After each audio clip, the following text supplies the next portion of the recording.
Chairman reverend pastor David John है, आसी helping and church आंडू गुजरावाला से जो यहाँ पर मौजूद है, आपकी भरपूर तालीम में है। दावत दूंगा रात के कलाम की खिदमत करता है।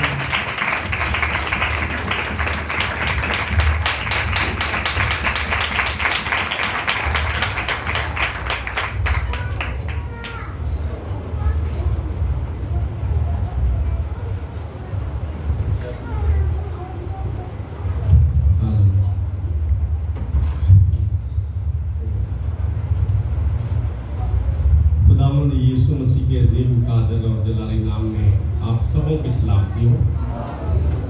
बराई मेहरबानी अपनी कदमों पर खड़े हो।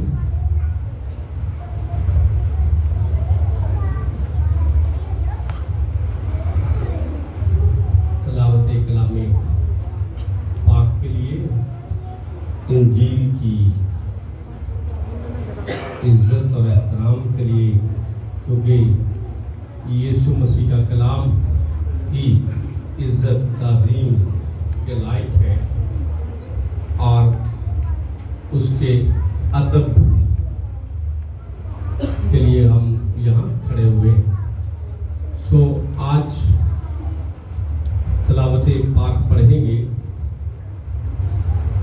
मुकद्दस मत्ती रसूल की मार्फत लिखी गई मेरे और आपके खुदावंद यीशु मसीह की इंजील है और उसका 3रा बाब है और 3रे बाब की आयत करीमा से हम पढ़ेंगे 13वीं आयत से।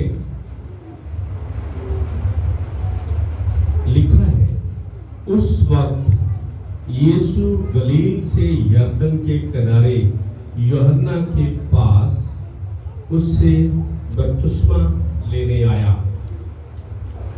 मगर यूहन्ना ये कहकर उसे मना करने लगा कि मैं आप तुझसे बपतिस्मा लेने का मोहताज हूं और तू मेरे पास आया है। यीशु ने जवाब में उससे कहा, अब तू होने ही दे, क्योंकि हमें इसी तरह सारी रासबाजी पूरी करना मुनासिब है। इस पर उसने होने दिया और यीशु बपतिस्मा लेकर फिलफौर पानी के पास से ऊपर गया और देखो उसके लिए आसमान खुल गया और उसने खुदा के रूह को कबूतर की मानद उतरते और अपने ऊपर आते देखा।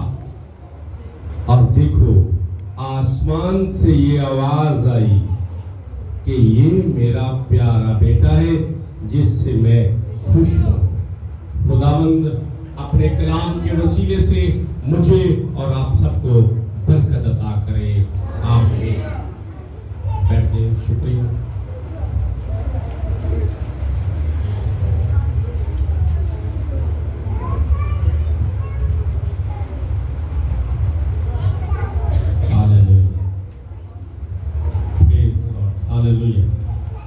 खुदावंद की शुक्रगुजारी हो अवलत,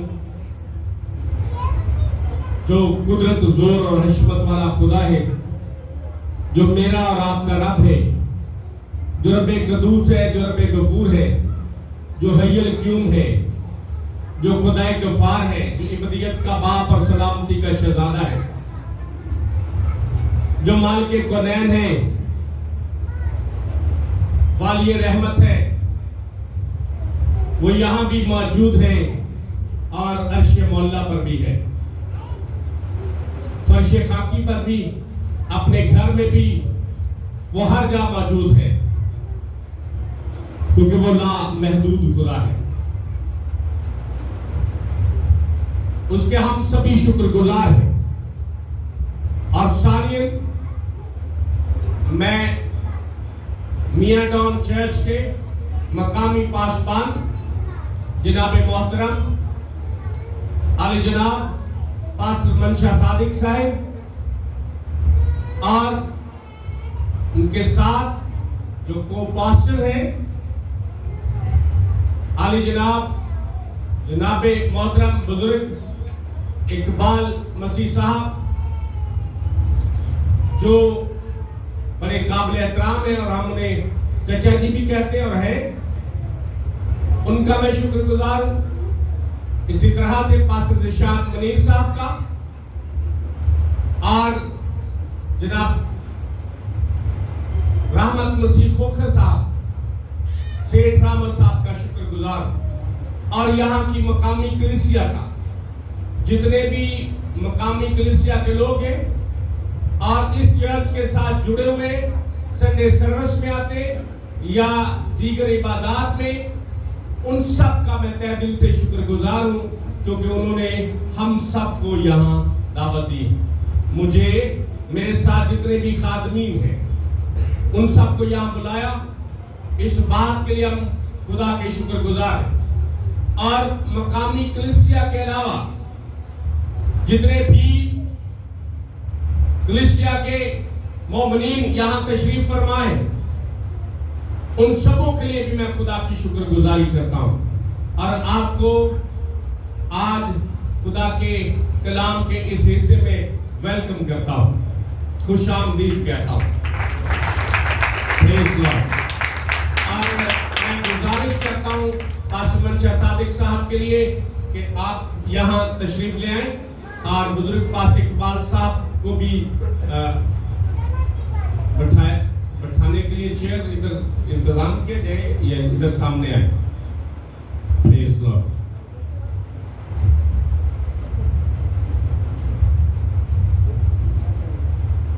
बड़ी खूबसूरत बात है कि जो मकामी पासबान है उनका अदब और एहतराम किया जाए। ये सारा सेहरा इनके सर है।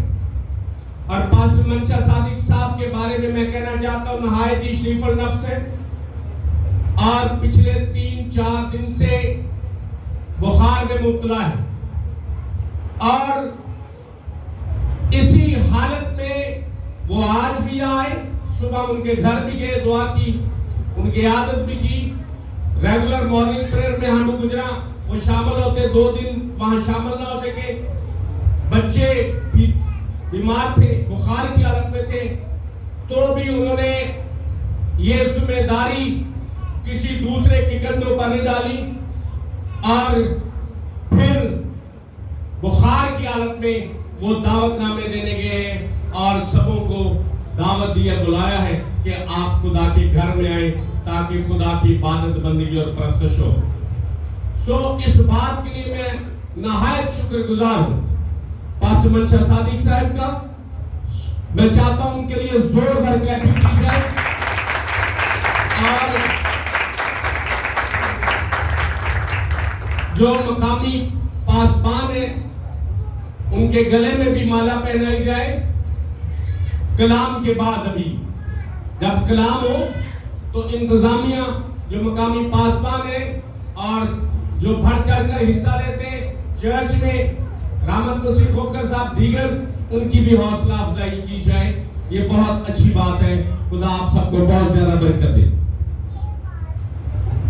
आज का मौजू जो है बड़ा खूबसूरत है। आज खूबसूरत प्रस्तुत हुई है, और मैं जहां भी चर्च में जाता हूं इंतजाम के ताबे रहता हूं। बच्चों ने बड़ी तैयारी की थी, बेटी सम्मा ने और क्वायर ने, बेटी मुस्कान के साथ गीत गाने के लिए। लेकिन आपको पता है मैंने मीटिंग लीड करने वाले को कहा नहीं है, पास्टर साहब को नहीं कहा, किसी को नहीं कहा कि बच्चों को गीत का मौका दिया जाए। मैंने कहा अगर मुनासिब होगा वो समझेंगे तो ठीक है, अगर वक्त जिस तरह का भी होगा, अगर कलाम का वक्त हो जाए या फिर इंतजामिया को पता है, मकामी इंतजामिया को, तो उस इंतजाम के हमने ताबे रहना है। और ये मेरी आदत है, हैबिट है, हर जगह मैं इसी तरह से करता हूं, इंतजाम के ताबे रहता हूं। और हमें भी इंतजाम के ताबे रहना है। अगर बरकत पानी है, अगर खुदा मुझे भूरे से उठा के यहाँ ले आया है, मैं जहां लोगों की जूतियां हुआ करती थी वहां बैठा करता था, और खुदा उठा के यहाँ ले आया है, तो ये फरमाबरदारी का सिला है, इंतजाम के ताबे रहने का सिला है। सो इसलिए हमेशा इंतजाम के ताबे रहे। आज खुदा की शुक्रगुजारी करेंगे। पैगाम से पहले मैं चाहता हूं एक थोड़ी सी बात करना चाहता हूं, इसे ऑफ करें जरा। Hallelujah, hallelujah, hallelujah. खुदावंद की शुक्रगुजारी हो आज इस वक्त के लिए। कलामे खुदा में से तिलावत पाक पढ़ी है और सुनी है। हमारा मान है इस कलाम की तिलावत से ही हम बरकत पा लेते हैं। हालेलुया। आज का मौजू क्या है? मौजू क्या है जी? खुदा की आवाज। आज का मजमून है खुदा की आवाज, खुदा की आवाज। कलामे खुदा में से हम इसी के बारे में सीखेंगे। और जो तिलावत पाक अभी पढ़ी गई है उसमें भी एक आवाज आई है, एक आवाज आई है। और वो आवाज किसकी है? खुदा की। आवाज किसकी है? खुदा की। आसमान पर खुदा बाप है, जमीन पर उसका बेटा, उसकी राह तैयार करने वाले से बपतिस्मा ले रहा है। और आसमान से आवाज आती है, आसमान से आवाज आती है, ये मेरा प्यारा बेटा है, ये मेरा प्यारा बेटा है। मुझे पिछले दिनों भी, पिछले महीने एक जगह कलाम सुनाने का मौका मिला और वहां मीटिंग लीड करने वाला ये कह रहा था कि खुदा का प्यारा बेटा। वो मुझे कह रहा था कि वो भाई खुदा का प्यारा बेटा अब कलाम सुनाने के लिए आएगा। मैंने कहा मैं प्यारा बेटा नहीं हूं, सभी बेटे हैं जितनों ने उसे कबूल किया, उसने उन्हें खुदा के फर्जंद बनने का हक बख्शा। वो सभी बेटे हैं, प्यारा बेटा एक ही है और वो मेरा और आपका खुदावंद यीशु मसीह है। हालेलुया। इसीलिए रब्बुल फाज फरमाता है, लश्करों का रब यहोवा एडोनाई एलोहीम फरमाता है, ये मेरा प्यारा बेटा है। बेटे हम सब हैं, बेटे बेटियां, लेकिन प्यारा बेटा एक ही है, वो खुदावंद यीशु मसीह है, जो कोहे कलवरी तक गया है, जिसने जान दी है।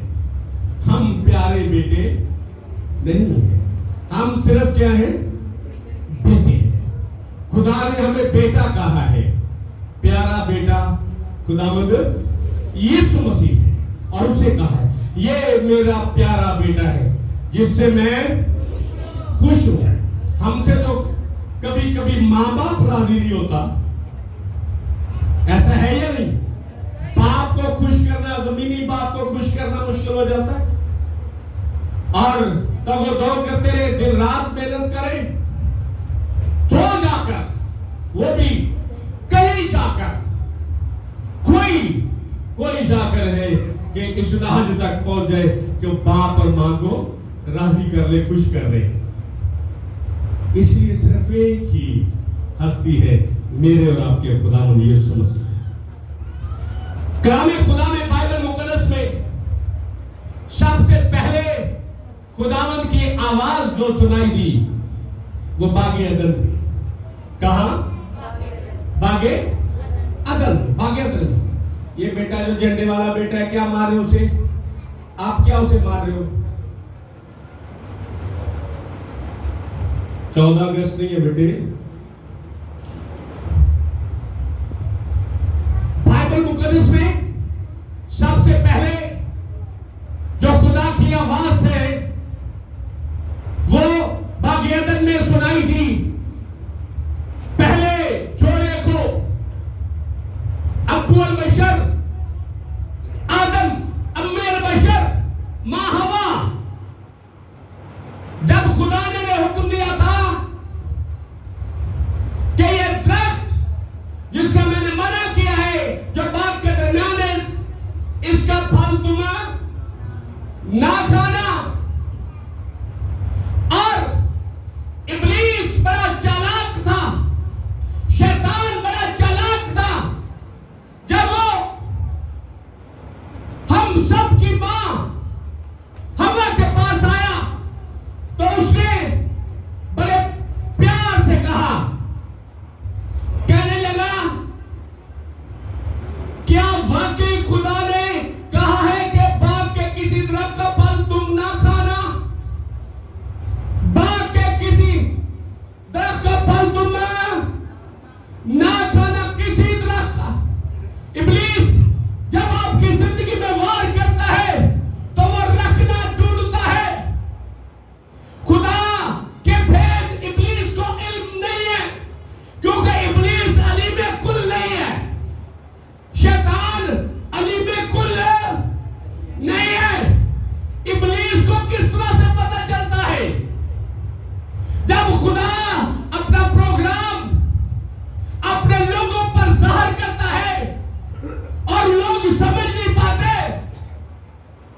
इब्लीस को पता चलता है और इब्लीस किसी ना किसी तरह से रखना ढूंढता है और उस प्रोग्रामिंग को लेना चाहता है और फिर वो अटैक करता है।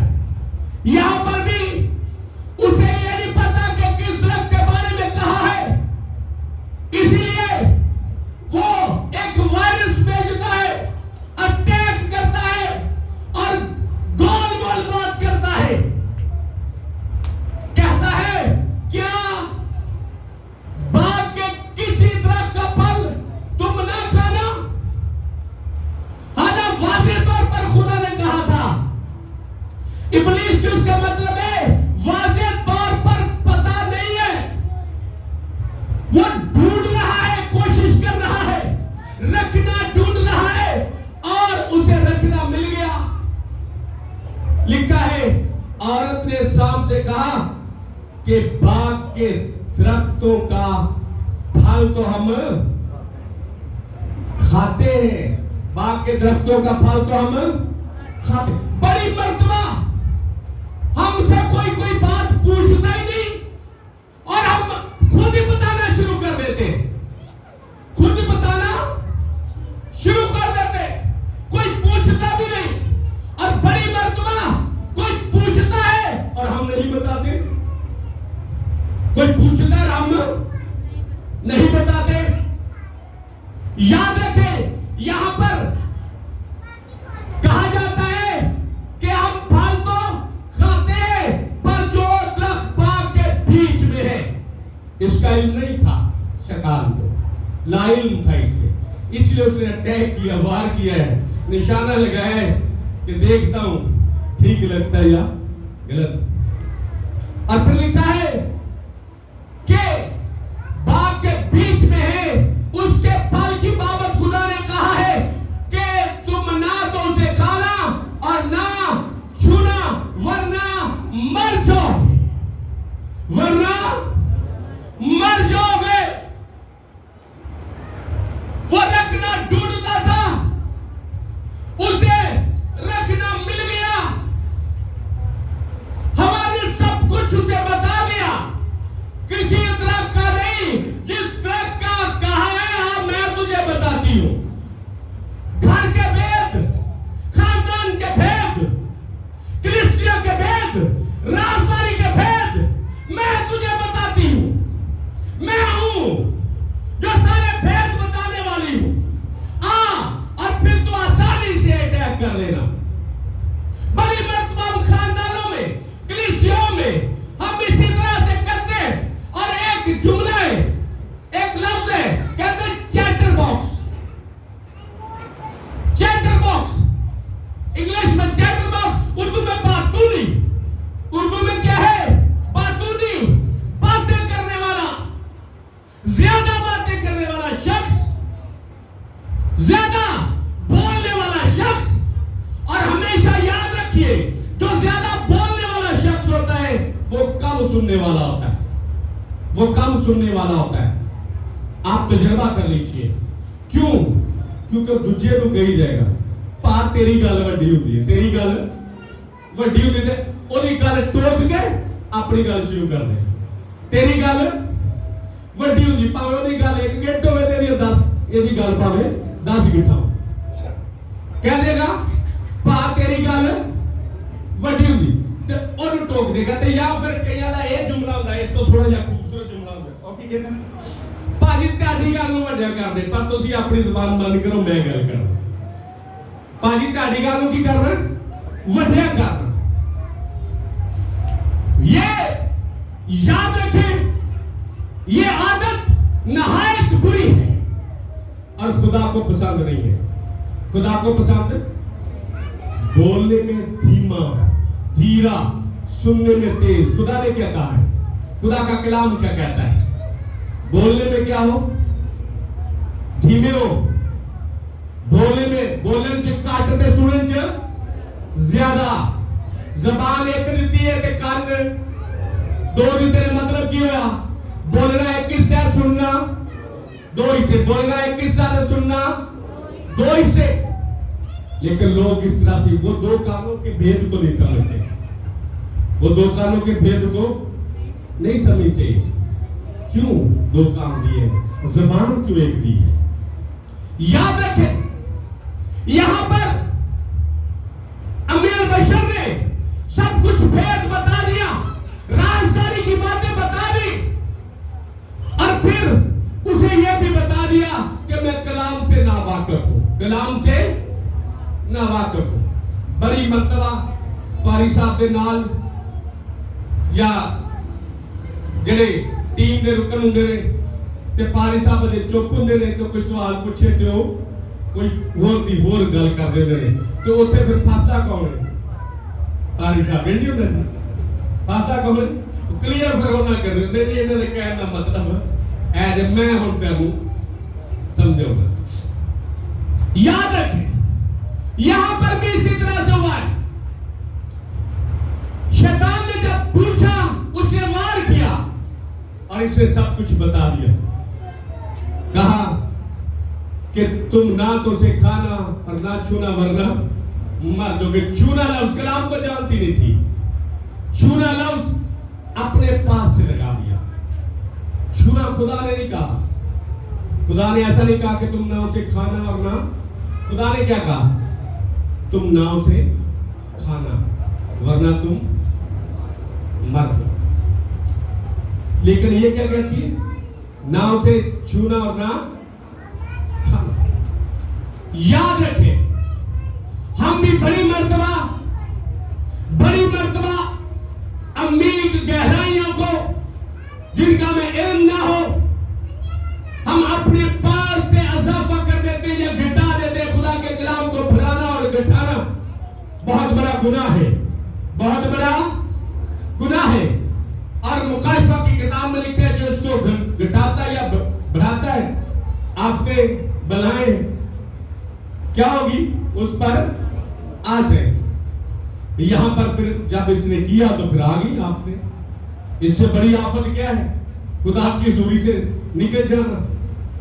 कलाम खुदा में लिखा है, तब सांप ने औरत से कहा कि तुम हरगिज ना मरोगे, तुम हरगिज ना मरोगे। एक तरफ खुदा है, खुदा ने उन्हें पैदा इसलिए किया है ताकि वो जिंदा रहे,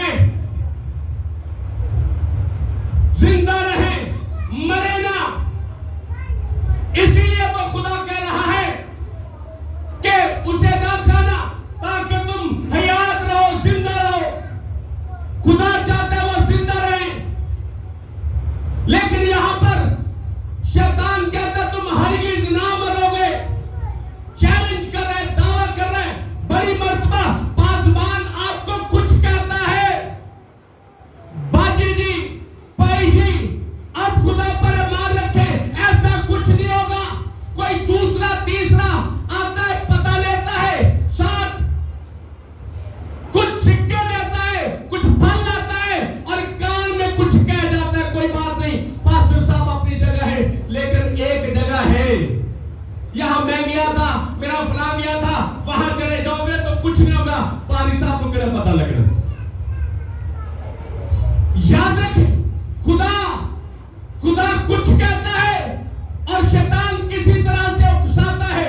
यहां पर खुदा ने क्या कहा है कि तुम ना खाना। खुदा ने उन्हें हयात बख्शी है और खुदा चाहता है कि वो, खुदा की मर्जी है कि वो हमेशा जिंदा रहे। लेकिन हुआ क्या है? हुआ ये, शैतान कहता है तुम हरगिज ना मरोगे, बल्कि खुदा जानता है कि जिस दिन तुम उसे खाओगे तुम्हारी आंखें खुल जाएंगी, तुम्हारी आंखें। खुदा जानता है। सबसे पहले खुदा के खिलाफ किया। किसके खिलाफ? खुदा के खिलाफ। याद रखें, जो यहां पासबान है, कलीसियाओं में बगार किस तरह से आता है? कलीसियाओं में बगार किस तरह से आता है? जब भी कोई बंदा आए गलत तालीम लेकर और वो तस्लीस के खिलाफ हो, बाइबल मुकद्दस के खिलाफ हो, वो एंटी क्राइस्ट हो, वो सबसे पहले आपके पासबान के खिलाफ बात करेगा, आपके पासबान के खिलाफ बात करेगा, आपके पास्टर के खिलाफ बात करेगा। आपकी पास्टर की कमजोरी आपको बताएगा, या फिर और तरह से ब्लेम करेगा आपको। क्यों? सबसे पहले वो गुमराह करेगा कि अपने मकामी पासबान के खिलाफ हो, अपने मकामी पासबान के खिलाफ हो। जब खिलाफ हो जाएंगे तो फिर वो अटैक करेगा, और फिर घर वाले कहेंगे, कलीसिया कहेगी नहीं नहीं साढ़े पारी साहब बड़े अच्छे, वो कहेंगे नहीं नहीं असि भी कहने बड़ा अच्छा है, पर थोड़ी जी साड़ी गल सुनो, थोड़ा इंज दा मसला है। फिर कहेंगे हाँ जी, ये तो फिर अगे गल शुरू हो जाए। तो याद रखें इन बातों पर गालिब आना है। आज जो आपने मौजूद रखा है खुदावंद की आवाज, तो आज खुदावंद की आवाज को सुनना है और उसे अपने दिलों में लेना है, उसे अपने दिलों में लेना है। यहां पर शैतान इसी तरह से कर रहा है, और ये आज नहीं है, ये शुरू से ही है। उदों तक जब कलीसिया बनी भी नहीं, दो लोग थे, तो शैतान उदों वक्त पै गया सी, शैतान उदों ही वक्त पै गया सी। लिखा है कलामे खुदा में, उसने कहा कि तुम्हारी आंखें खुल जाएंगी और तुम खुदा की मानंद नेक को बद के जानने वाले बन जाओगे, खुदा की मानंद बन जाओगे। स्टेज मिल जाएगा, तख्त मिल जाएगा। जिस तरह से खुदा के तख्त के चौगिर्द कुरूबी रहते हैं और साज बजाए जाते हैं, प्रस्तुत होती है, उसकी महिमा होती है, उसकी स्तुति होती है, उसी तरह से तुम बन जाओगे। अब मुकाबले की स्पिरिट आ, ये जो दीवारों के साथ लगे ना भाई स्टेज इधर है, इधर नहीं। बराबर ज़बूर 55 दी बाया चली अपना बोल बेटे, अपना बोल अजय भी है सुधर सो इधर द्वार में छड़, अपना बोझ खुदाम पर डाल दे, वो तुझे संभाले। बोल कितना रखना चाहिए? खुदा लिखा, अपना बोझ खुदाम पर डाल दे, वो तुझे संभालेगा, वो सादे को कभी जुम्बश ना खाने दे। याद रखें, यहां पर कलामे खुदा में लिखा है कि उसे सब कुछ बता दिया, और फिर क्या कहा? शैतान कहता है कि तुम क्या हो जाओगे? खुदा की मानन नेक को बद के जानने वाले हो जाओगे। सब कुछ तुम्हारी प्रेस होगी, तुम्हारी इबादत होगी, तुम्हारी बंदगी होगी। अब तुम झुकते हो, दुआ करते हो, कोई आता है तुमसे बात करता है शाम के पैर में, और तुम सिजदे में जाते हो, और तुम्हें अच्छा नहीं लगता कि कोई आके तुम्हारे सामने झुके सिजदा करे, तुम्हें प्रोटोकॉल मिले, तुम प्रोटोकॉल देने वाले हो, तुम लेने वाले बन जाओगे। जो झुकने वाले हो फिर एंज हो जाओगे। तुमने आख्या अच्छा इन तो बात गिड़ी था लिखे कलामे खुदा। औरत ने जो देखा कि वो दरख्त खाने के लिए अच्छा और आंखों को खुशनुमा मालूम होता है और अक्ल बख्शने के लिए खूब है, तो उसके फल में से लिया और खाया, और अपने शोहर को भी दिया, उसने खाया। तब दोनों की आंखें खुल गई और उनको मालूम हुआ कि वो नंगे हैं, और उन्होंने अंजीर के पत्तों को सीकर अपने लिए लुंगियां बनाई।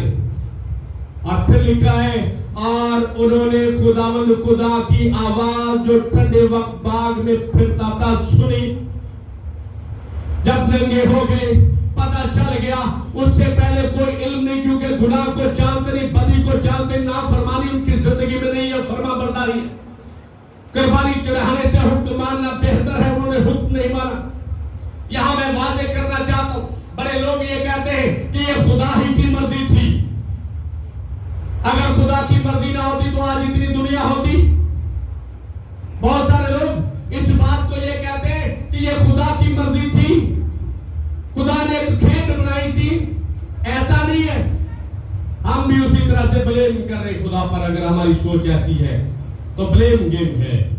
याद रखिए, खुदा की मर्जी ना थी, खुदा का इल्म था। खुदा के इल्म में ये बात थी कि आदम इस तरह से करेगा, पर खुदा की मर्जी और इल्म में फर्क होता है। जिस तरह से हम जमीन पर बाप और माँ होते हैं, बाप और माँ के इल्म में आ जाता है कि बच्चा बदी में चला गया, बदकारी में चला गया, और बच्चा जो है ऐबों में चला गया, बुरी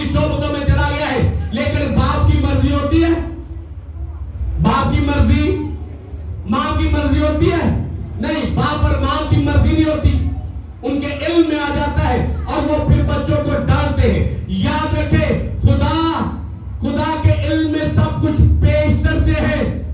वो हमारी तरह नहीं है, वो जमीनी बाप और मां की तरह नहीं है। उसके इल्म में था पहले से, इल्म में साबक रखता है वो। उसके इल्म में था कि आदम गुनाह करेगा, इसलिए उसने मना किया था कि इस दरख्त का फल ना खाना। उसके इल्म में था, इसीलिए मना किया था। इसका मतलब है उसकी मर्जी, अगर मर्जी हुई तो मना ना करता, मर्जी हुई तो मना करता। इसका मतलब है खुदा की मर्जी नहीं थी, खुदा की मर्जी नहीं थी, इसीलिए मना किया है, इसीलिए मना किया है। पर वो मना नहीं हुआ। बीवी ने लिया फल, खाया और फिर शौहर को भी दिया। शौहर ने भी कोई जजमेंट नहीं की, शौहर ने भी पूछा नहीं है ये कहां से आया है। शौहर ने पूछा नहीं कौन देकर गया है, ये गिफ्ट कहां से आया है, ये तोहफा जो तुझे मिला है, ये फल ये कहां से आया, ये किसने दिया, तू मुझे दे रही है, मेरी तो इतनी इनकम नहीं है, मेरी तो इतनी आमदनी नहीं है। याद रखें, इसी तरह से वहां भी इसी तरह से हुआ। आदम ने अपने फर्ज को पूरा नहीं किया, उसको पूरा करना चाहिए था। उस शौहर था, उसे चाहिए था पूछता, लेकिन उसने पूछा नहीं है। आंखें बंद करके यकीन कर लिया और फिर ले लिया और खा लिया। और फिर खुदा ने आवाज दी और लिखा है उन्होंने खुदावंद की आवाज जो ठंडे वक्त बाग में फिरता था सुनी, और आदम और उसकी बीवी ने अपने आप को खुदा के हुजूर से बाग के दरख्तों में छुपाया। तब खुदा ने आदम को पुकारा और उससे कहा, आवाज दी, कहा कि तू कहां है, ऐ आदम तू कहां है।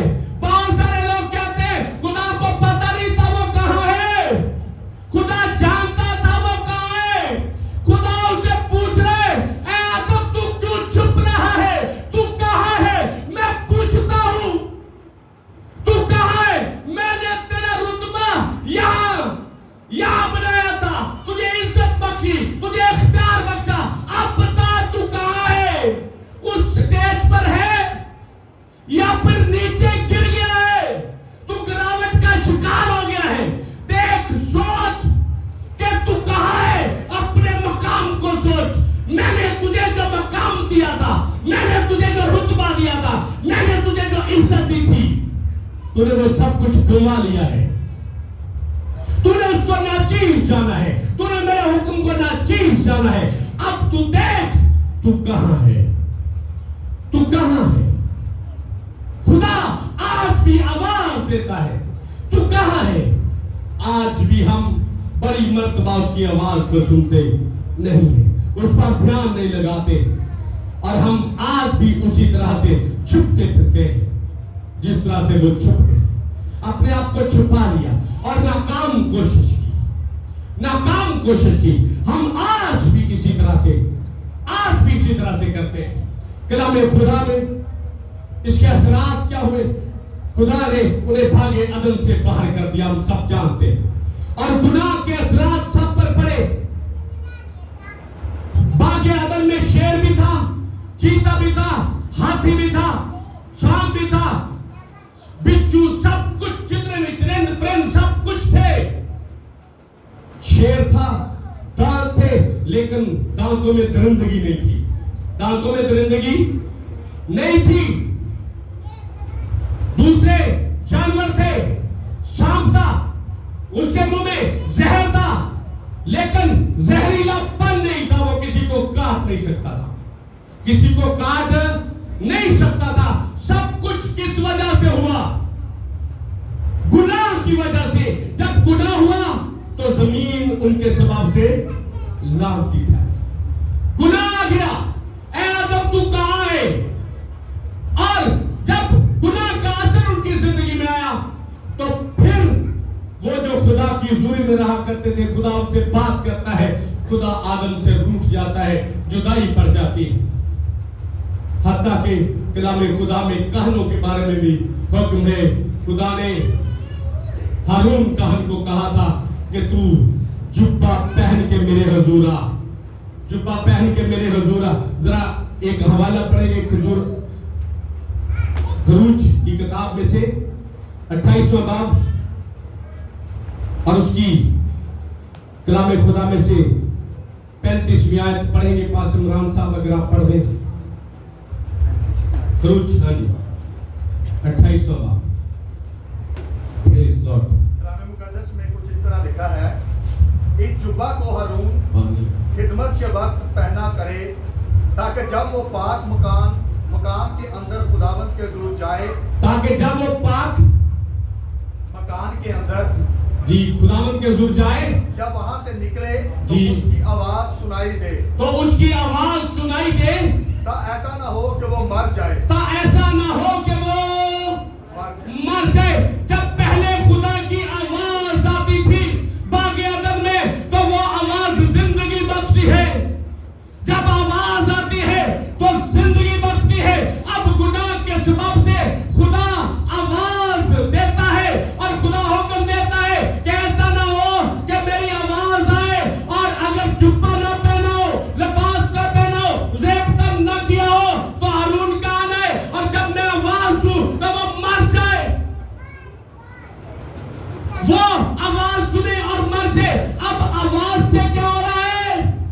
मौत। कलाम खुदा में कोहे सीने पर जब खुदा का बंदा मूसा गया खुदा से बात करने, तो कलाम खुदा में लिखा है कि कौम कहती है, ऐ मूसा, ऐ मर्दे खुदा, तू ही खुदा से बातें किया कर, हम बातें ना करेंगे। तू ही खुदा से बात किया कर। खुदा की आवाज सुनने से मौत हो रही है, खुदा की आवाज सुनने से हलाकत हो रही है। वजह क्या है? सबब क्या है? गुनाह, गुनाह का जोर। इसलिए कौम कहती है, ऐ मूसा तू ही खुदा से बातें किया कर, हम खुदा से बात नहीं करेंगे। क्यों? वो डरे हुए हैं, ऐसा ना हो कि हम मर जाए, हलाक हो जाए, बर्बाद हो जाए। तू पूछा कर और जो खुदा कहे वो हमें बता दिया कर। सिर्फ और सिर्फ गुनाह के सबब से, गुनाह के जोर के सबब से कलाम खुदा में एक छोटा बच्चा है, एक छोटा बच्चा है, अभी लड़कपन में है।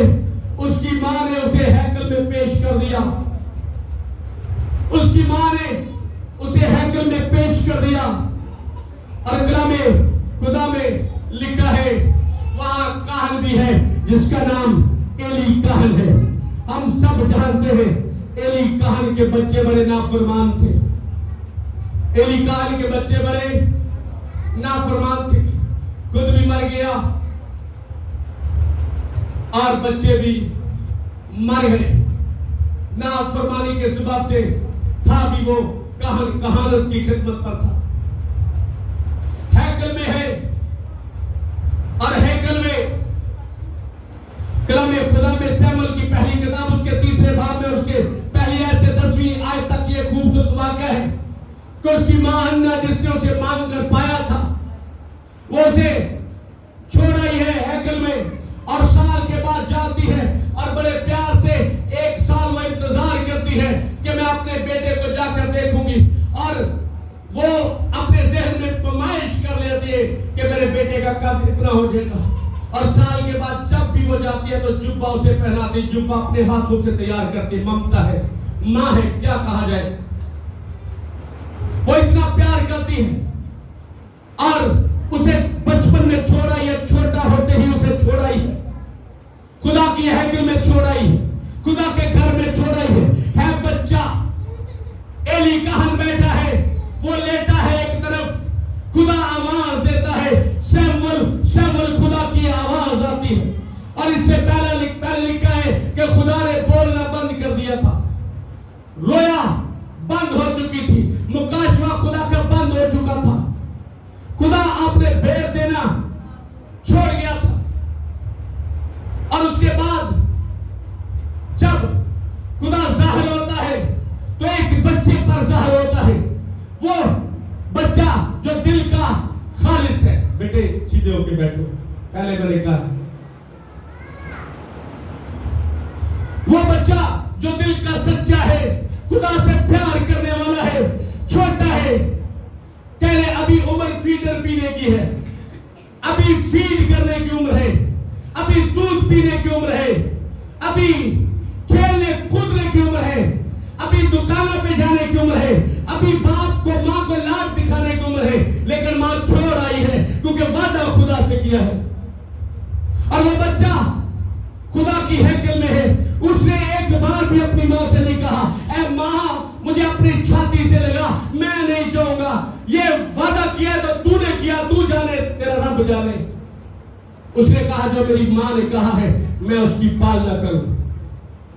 और वो चला गया, छोटा बच्चा है, खुदा कलाम करता है, सैमुअल सैमुअल, आवाज से चेहरा नहीं है, जाके अपने उस्ताद मोहतरम को कहता है मैं हाजिर। वो कहता है मैंने तुझे नहीं बुलाया, जा बेटा सो जा।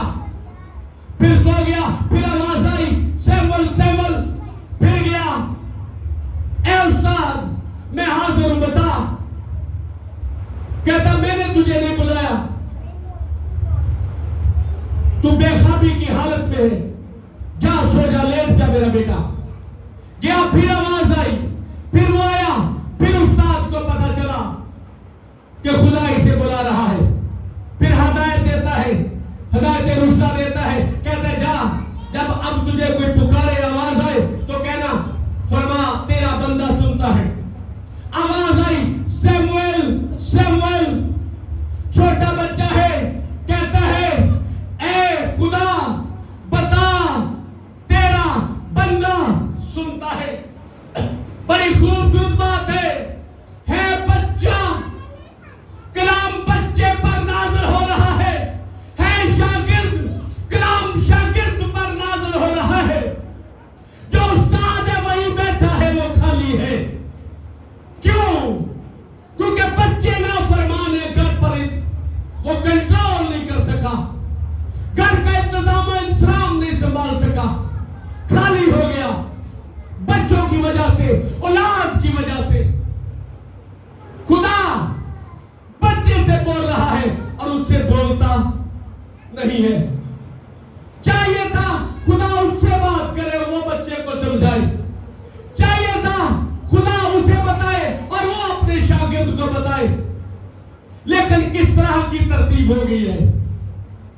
तरतीब किस तरह थी कि एक बच्चा जो हैकल में, जिसने उस्ताद से सीखना है सुनना है, उसके इल्म में नहीं है, खुदा बच्चे से बोल रहा है और कहता है कहना फरमा तेरा बंदा सुनता है। और वो भी कहता है फरमा तेरा बंदा सुनता है तो बच्चा, है तो बच्चा, है तो छोटा, लेकिन क्या कहता है खुदा फरमा तेरा बंदा सुनता है। बेशक कोई पैदा हुआ हो, बेशक कोई 2, 4 साल 5 साल का हो, लेकिन जो खुदावंद के नाम से डेडिकेट हो गया वो बच्चा नहीं है, वो खुदा का बंदा है, वो मेरा गॉड है। फरमा तेरा बंदा सुनता है। खुदा को कहता है कि मैं मैन ऑफ गॉड हूं, मैं तेरा बंदा हूं। याद रखे उस छोटे बच्चे ने खुदा की आवाज सुनी, खुदा की आवाज पर ध्यान दिया। हमारी उम्रें गुजर जाती है चर्च जाते हुए, इबादत में जाते हुए, कन्वेंशन में जाते हुए, और बड़ी मर्तबा हमारा हाल भी एली कहन जैसा होता है, एली कहन जैसा होता है। याद रखे लिखे उसके बच्चे शरीर थे, उनके लिए क्या लक़ब दिया गया, उन्हें क्या टाइटल दिया गया? एली कहन के बच्चे शरीर थे और मर गया।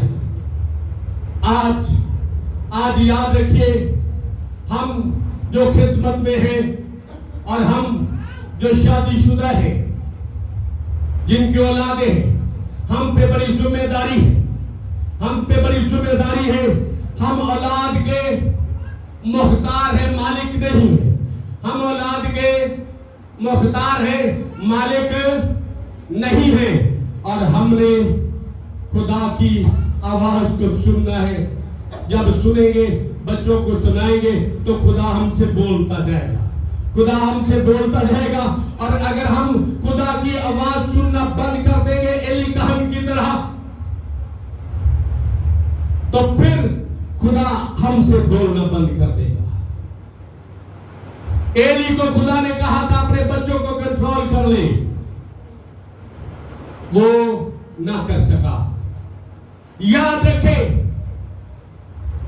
आज खुदा आवाज दे रहा है, और अगर हम अपनी आंखें मूंद लेंगे, कान बंद कर लेंगे, खुदा की आवाज को नहीं सुनेंगे, तो फिर खुदा हमको नहीं पुकारेगा, खुदा आवाज देना बंद कर देगा, और फिर खुदा हमारी जगह किसी और को चुन लेगा।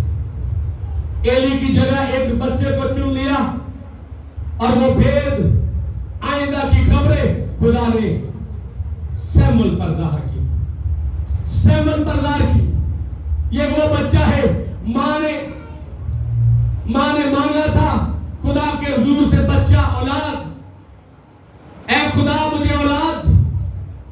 मां ने किस तरह से पाया था, वो खुदा के हुजूर दुआ कर रही थी। आज भी औलादें यहां हैं, बेटे हैं, बेटियां हैं। सोचिए, गौर कीजिए, किस तरह से मां बाप आपको मांगते हैं रब से, दर दर पे जाके घुटने रगड़ते हैं, एड़ियां रगड़ते हैं, दुआएं करते हैं, खादमीन से कहते हैं, और किस तरह से आपके लिए कमाइयां करते हैं, किस तरह से रोजी रिज़्क कमाते हैं। औलाद को चाहिए कि वो अपने माँ बाप का अदब और एहतराम करे।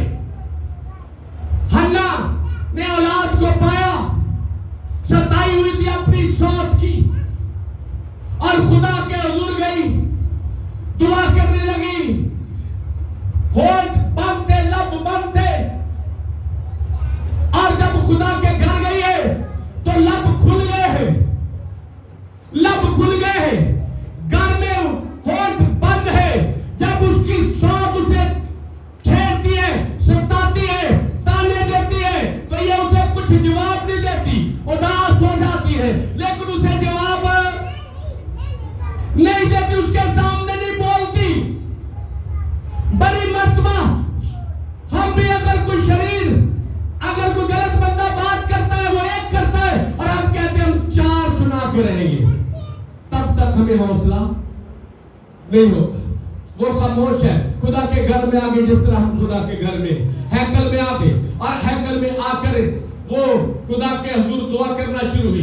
दुआ की आवाज सुनाई नहीं देती, सिर्फ लब कुशाई हो रही है, होठ जुम्बश कर रहे हैं, आवाज सुनाई नहीं देती, दिल ही दिल में खुदा को पुकार रही है। यही एली कहन आकर कहता है, ए हन्ना, क्या तूने ताजा मैदा पी है? तू नशे की हालत में है, नशे से बहारा, तू नशे की हालत में है। उसने समझा ये नशे की हालत में है, इसके होठ हिल रहे हैं, लेकिन आवाज सुनाई नहीं देती, इसलिए मैं पी है। कहती, मालिक आका, मैं नहीं पी, मैं नशे में नहीं हूं, मैं खबीस औरत नहीं हूं, मुझे खबीस औरत न समझ, बल्कि मैंने अपना दिल खुदा के हुजूर और निहाल दिया है। मैं तो औलाद लेने आई हूं। आवाज आई, जा खुदा तेरी मुराद पूरी करे। और फिर खुदा ने मुराद पूरी की। खुदा ने यही बेटा, सैमुअल जैसा बेटा दिया। मांगने बेटा गई थी, औलाद मांगने गई थी, खुदा ने उसकी झोली में नबी को डाल दिया, उसे नबी की मां होने का शर्फ दे दिया। और फिर जब मां उसे हैकल में छोड़कर आई है, तो देखें खुदा उससे हम कलाम हुआ है। वो मां का भी फरमाबरदार है और खुदा का भी फरमाबरदार है। और लिखा है, जिस तरह से सैमुअल कद्दो कामत में बढ़ता गया, उसने खुदा की किसी बात को मट्टी में मिलने, खुदा की किसी बात को मट्टी में मिलने ना दिया, खुदा की किसी बात को मिट्टी में मिलने ना दिया। तरबियत किसकी थी? मां की। इसीलिए वो प्यार से उसके लिए जुब्बा बनाती है। और फल किसका था? दुआओं का, घुटने टेकने का, रब को राजी करने का फल उसे मिला। और खुदा ना उस मां से हम कलाम हुआ, ना उस्ताद से हम कलाम हुआ। खुदा किससे हम कलाम हुआ है? सैमुअल से। आवाज किसको दी है? सैमुअल को, बच्चे को, जो कहता है फरमा तेरा बंदा सुनता है। आज याद रखें, मैं और आप जब खुदा के हुजूर हैं, मैं और आप जब खुदा के हुजूर हैं और खुदा की आवाज पर ध्यान देते हैं, क्योंकि खुदा ही कुदरत वाला, जोर वाला, हशमत वाला खुदा है। तो मैं आपको एक आखिर में बात बताने वाला हूं। आखिरी बात बताने वाला हूं। मौजूद तो बड़ा बहुत बड़ा है जो चुना गया खुदावंद की आवाज। लेकिन क्लोज करते हुए, क्लोजिंग की तरफ जाते हुए, नतीजे की तरफ पहुंचते हुए आपको बताना चाहता हूं, आप अगर दुखों के सताए, अगर आप बीमारी में, अगर आप परेशानी में, अगर कोई आपको सता रहा है, अगर कोई आपको दिक कर रहा है, अगर कोई आपको परेशान कर रहा है, तो आप खुदा की आवाज पर ध्यान दें, खुदा के साथ अपना दिल लगाएं। आप कलीसिया है, जमात है। कलीसिया की दुआ से रसूल आजाद हो गया था या नहीं? पत्र रसूल आजाद हो गया कलीसिया की दुआ से। आज कलीसिया दुआ करने वाले नहीं, ज्यादा दुआ करवाने वाली, ज्यादा दुआ करवाने वाली। हमने दुआ करने वाले बनना है। कौन से बनना है? दुआ करने वाले बनना है। और जब दुआ करने वाले हो, खुदा पर तवक्कुल करने वाले हो, जितना भी कोई आपको सताए, दिक करे, परेशान करे, खुदा आसमान छोड़कर जमीन पर आ जाता है। हालेलुया। कलामे खुदा में लिखा है, रसूलों के बाद, उसके नामे बाद में, जब साउल कलीसिया को सताने के लिए जा रहा था, कलीसिया को सताने के लिए जा रहा था, कत्ल करने के लिए जा रहा था, नामा हाथ में है कत्ल करने का, तो यीशु मसीह आसमान छोड़कर जमीन पर आ और उसे आवाज आई, है वो कातिल, है वो कातिल जालिम, उसकी आंखों में तरस नहीं है, उसकी जिंदगी में रहम नहीं है, उसे रहम करना सीखा नहीं है, उसने मारना हलाक करना सीखा है, उसने लोगों को तंग करना सीखा है। आवाज आती है, ऐ सौल तू मुझे क्यों सताता है? ऐ सौल तू मुझे क्यों सताता है? याद रखें, आज भी आपको आवाज आती है। आज भी अगर आप बाप को दिक करते हैं, मां को दिक करते हैं, बहनों को, भाइयों को दिक करते हैं, कलीसिया को दिक करते हैं, तो आज भी खुदा आपको मुखातिब होता है, ऐ सौल तू मुझे क्यों सताता है? क्योंकि आज भी आप जब सताते हैं तो आप किसको सताते हैं? किसको सताते हैं? यीशु मसीह को सताते हैं, खुदा को सताते हैं, खुदा को सताते हैं। खुदा आसमान से जमीन पर आ गया, ऐ सौल तू मुझे क्यों सताता है? कहा खुदावंद मैं नहीं जानता तू कौन है, मैं तो किसी को नहीं सताता। यीशु मसीह कहते हैं तू मेरे लोगों को सताता है, तू मेरी कलीसिया को सताता है, इसलिए तू मुझे सताता है। 26वें बाब में पौलुस रसूल फरमाते कि खुदा यीशु जब मुझ पर ज़ाहिर हुआ और मुझे वो आवाज आई, तो वो आवाज कौन सी जुबान में थी? अब्रानी जुबान। खुदा की जुबान कौन सी है? अब्रानी। आपको आवाज किस जुबान में आती है? अब्रानी जुबान में आती है। खुदा किस जुबान में बोलता है? इब्रानी जुबान में बोलता है। पौलुस रसूल इसकी वजाहत करता है। रसूलों के माल में इसकी वजाहत है कि खुदा अब्रानी में बोला। जब उसने कहा ऐ सौल तो मुझे क्यों सताता है, खुदा अब्रानी में बात करता है, ऐ सौल तो मुझे क्यों सताता है। यीशु मसीह अरामी जानते थे, अरामी उनकी मादरी जुबान थी, यूनानी जानते थे, इंटरनेशनल लैंग्वेज थी उस वक्त। अब्रानी जबान जो खुदा की जबान है, जो खुदा ने अता की थी, उसमें यीशु मसीह ने बात की, उसमें बात की। ऐसा तू मुझे क्यों सताता है? मैं नहीं सताता, तू मेरे लोगों को सताता है, इसलिए तू मुझे सताता है। लेकिन याद रख, अब तू कत्ल करने वाला है, मारने वाला है, हलाक करने वाला है, सताने वाला है। अब मैंने तुझे चुन लिया कौमों के लिए कि तू मेरी गवाही हो। अब तू सताएगा नहीं, बल्कि मेरे लिए सताया जाएगा। मैंने तुझे चुन लिया है। हालेलुया। वो जो शख्स अकड़ा हुआ था, जिसकी जिंदगी में अकड़ थी, गुरूर था, घमंड था, गिर पड़ा, घोड़े से गिर पड़ा, आंखों से नाबीना हो गया। तीसरे रोज जाकर खुदा ने कहा हन्निया के पास जा, वो तेरे लिए दुआ करेगा, तू बीना हो जाएगा। पहले मारता था, हलाक करता था, वाकई फिर मार खाने वाला हो गया, मार खाने वाला हो गया। किस पर ध्यान लगाया उसने? खुदावन की आवाज पर, खुदावन की, यीशु की आवाज पर। किस यीशु की आवाज पर? जिसके बारे में खुदा आवाज देता है, ये मेरा प्यारा बेटा है जिससे मैं, ये मेरा प्यारा बेटा है जिससे मैं खुश हूं।